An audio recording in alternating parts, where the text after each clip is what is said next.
हज़रत अबू बकर सिद्दीक का ज़माना था, तो एक शख्स मुल्क के शाम का रहने वाला, बड़ा कर्जा चढ़ गया उस पर।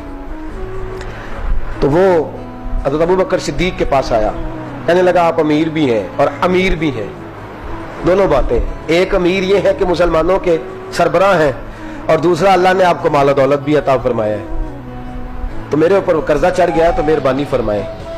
वो कहता है हज़रत सिद्दीक अकबर ने मेरा हाथ पकड़ा, घर के अंदर ले गए। बाहर से दरवाजा बड़ा आला था, लेकिन घर के अंदर गया तो चारपाई भी कोई नहीं थी, खजूर की चटाइयां बिछी हुई थी, खजूर की छाल की, और वो भी फटी हुई। फरमाते सैयदना सिद्दीक अकबर ने बिठा लिया मुझे, और मुझे कहने लगे यार तुझे एक अजीब बात ना बताऊं? तो बताइए। फरमाने लगे 3 दिन हो गए मैंने अनाज का दाना भी नहीं खाया, खजूर के ऊपर गुजारा कर लेता हूं, मैं आजकल हालात मेरे ठीक नहीं है। लगा जी फिर मैं क्या करूं? तो आप फरमाने लगे तो उस्मान गनी के पास जाओ। किसके पास? शख्स कहने लगा जी मुझे तो बहुत सारे पैसे चाहिए। तो आपने फरमाया तेरी सोच वहां खत्म होती है जहां से उस्मान की सखावत शुरू होती है। तेरी सोच वहां तू जो सोचता है ना इतने मिलेंगे, तेरी खत्म होती है सोच जहां से उस्मान की सखावत शुरू होती है। तू जा। कहने लगा जी आपका नाम लूं? फरमाया जरूरत ही नहीं पड़ेगी। कहा जी मैं जिक्र करूंगा कि मुझे अमीरुल मोमिनीन ने भेजा। फरमाया जरूरत है, सिर्फ इतना तू जाके बताना कि मैं मकरूज हूं और रसूलुल्लाह का नौकर हूं सल्लल्लाहु अलैहि, इतना बताना कि मुसलमान हूं, मुस्तफा का गुलाम, बस, और किसी इजाफे की जरूरत है। कहा जी वो दलील मांगेंगे। फरमाया उस्मान खैरात करते तफ्तीशें नहीं करता, उस्मान अल्लाह की राह में देते हुए तफ्तीशें 10 रुपए देना और एक 100 बात सुनाना फकीर को, तुक तो नहीं ना, 10 रुपए और 100 किस्म के ताने ना दे तू मियां, चशम पोशी कर जा।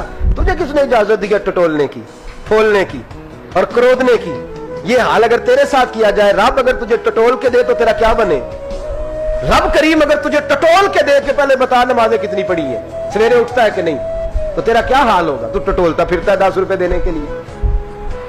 हजरत उस्मान गनी की आदत नहीं। वो शख्स कहता है मैं चला गया, पूछता पुछाता दरवाजे पे पहुंचा, दरवाजे पे दस्तक दी तो हजरत उस्मान गनी के अंदर से बोलने की आवाज है, अपने बच्चों को डांट रहे हैं। कहते हैं ओ यार तुम लोग शहद के अंदर, दूध के अंदर शहद मिला के पीते हो, खर्चा थोड़ा कम करो, इतना खर्चा तुमने बढ़ा दिया है। तुम दूध के अंदर दूध भी मीठा, शहद भी मीठा, एक चीज खा लो, बीमार हो, 2-2 चीजें इस्तेमाल करते हो।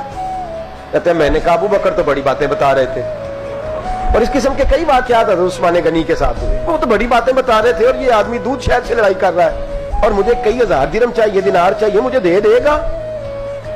फरमाते अब वो डांट के बाहर आए, मैं दरवाजे पे था, आते ही कहने लगे मैं आया ना, तो जब मैंने अस्सलामु अलैकुम कहा तो वो समझ गए मैं मुसलमान हूं। कहते वालेकुम कहा तो पहला जुमला उन्होंने जो बोला वो उनके बड़ेपन का मुजाहरा था। कहने लगे बच्चों को एक बात समझानी थी, आने में मुझे 1.5-2 मिनट लग गए, तू दरवाजे पे खड़ा रहा, मुझे माफ कर देना। बड़े लोगों की बड़ी बातें, बड़े लोगों की बड़ी बातें, इतना बड़ा कद है उतना बड़ा इखलाक है। कहने लगे तुझे एक बात बच्चों से करने लग गया था, तुझे इंतजार करना पड़ा, जरा दरगुजर करना। कहते हैं फिर उन्होंने दरवाजा खोला, जो उस वक्त उनका माहौल था हवेली का, ड्राइंग रूम का, जो भी, मुझे बिठाया। कहते हैं मेरे लिए जो पहली चीज आई वो दूध के अंदर शहद डाल के वो लाए।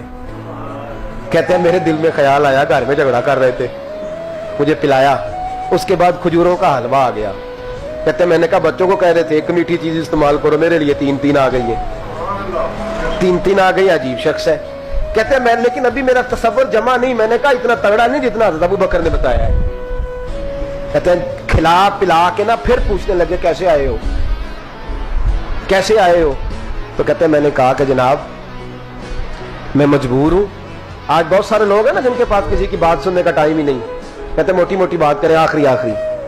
हजरत उस्मान गनी पूरी खिला पिला के कहने लगे कैसे आना हुआ? कहते मैंने कहा जी मैं मुसलमान हूं, मुल्क के शाम के मुज़ाफात के एक गांव का रहने वाला हूं, कुछ कारोबारी मुश्किलात आई तो मैं मकरूज हो गया, मेरे ऊपर कर्जा है, मुझे कुछ पैसों की आदत है। फरमाने लगे मैंने कुछ पैसे कहा, उन्होंने एक आवाज दी तो उनका गुलाम आया एक ऊंट के ऊपर लदा हुआ सामान लेके। किसके ऊपर? ऊंट के ऊपर। कहता मुझे 3000 अशरफियों की जरूरत थी, मैंने बताया नहीं 3000 चाहिए। ऊंट आया तो हज़रत उस्मान गनी कहने लगे उस ऊंट पर तेरे लिए, तेरे घर वालों के लिए मैंने कपड़े भी रखवा दिए, खाना भी रखवा दिया और 6000 अशरफियां भी रखवा दिए। तू पैदल आया है तो अब ऊंट लेके जा। कहते मैंने कहा हुजूर ऊंट वापस कौन करने आएगा? कहने लगे वापस करने के लिए दिया ही नहीं तो तोहफा है, तू ले जा। कहते मैं कहां से चला था ढूंढता और मदीने में आया, और जब मदीने में आया तो फिर अल्लाह ने झोली भर के अता फरमाया। कहते मेरी आंखों में आंसू आ गए और मैंने कहा हुजूर आपने तो मेरी जरूरत से कहीं बढ़ के नवाज दिया है, मुझे माफ कीजिएगा। मैं सोच रहा था कि दूध शायद पे घर में लड़ाई हो रही है। आप फरमाने लगे रब ने जो मुझे पैसे दिए हैं इसलिए नहीं दिए कि मेरी औलादे मौज मस्ती करती फिरे, मेरे मालिक ने मुझे नवाजा है ताकि मैं मोहम्मद अरबी की उम्मत की नौकरी करूं सल्लल्लाहु अलैहि। ये सखावत का हाल। फरमाते मैंने नहीं बताया कि मुझे सैयदना सिद्दीक अकबर ने भेजा है। फरमाते मैं दरवाजे तक गया तो मैंने कहा शुक्रिया, जज़ाकल्लाह, आपकी मेहरबानी। तो मुस्कुरा के फरमाने लगे मेरा शुक्रिया अदा ना कर, अबू बकर सिद्दीक का कर। मेरा न शुक्रिया अदा कर, शुक्रिया अबू बकर सिद्दीक का जिसने तुझे ये रास्ता दिखाया है।